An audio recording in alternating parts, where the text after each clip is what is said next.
Afternoon, y'all. Well, after 2 days of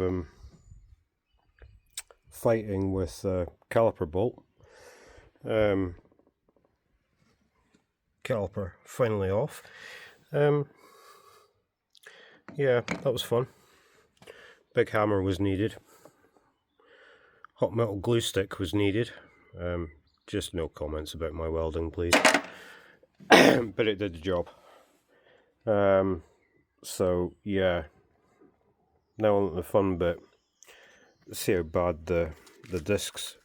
Well, discs aren't actually that bad nick, in fact, but I'm going to fire a new set on anyway. And first things first, have a sneaky beak at the bearing. Judging by the crud that's come out of it so far, I think it's toast. So back to LR parts this week at some point and get a new set of bearings ordered up. Yeah. So yeah, that's progress so far.